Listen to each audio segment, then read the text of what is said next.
டேய் என்னம்மா டைம் ஆயிட்டே போய் பிள்ளையார வாங்கினோடா. நல்லா பெரிய பிள்ளையாரா வாங்கினோடா. மச்சான் காசு கொடுத்து வாங்குற பிள்ளையாரோட திருந பிள்ளையாருக்கு தான்டா பவர் அதிகம். சூப்பர் ஐடியா பா பிள்ளையாரப்பா. நான் இப்ப செய்ய போற செயலுக்கு என்ன மன்னிச்சிருப்பா. போலாம் வா நம்ம வீட்டுக்கு. மா சீக்கிரம் வா. என்னடா இவ்வளவு பெரிய பிள்ளையார் வாங்கிட்டு வந்துக்கிறேன். அப்படிமா அப்பா கண்டுபிடிக்கல. அப்பா கடவுளே எல்லாரையும் நல்லா வையப்பா. காசு பில்லு கொடை. டேய் பவுத்துல காசு ஒட்டிக்குது, இடுப்புல பில்லு கட்டிக்குது, தலையில கொடை வச்சுக்குதா எப்படி?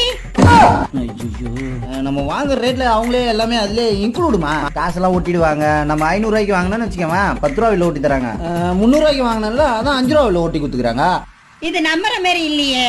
அப்புறம் என்னம்மா நான் ஏதோ புள்ளியார் திருடின்னு வந்து உங்ககிட்ட கொடுத்த மாதிரி பேசுறா. இதாம்மா எங்க வேணா கேளு போ.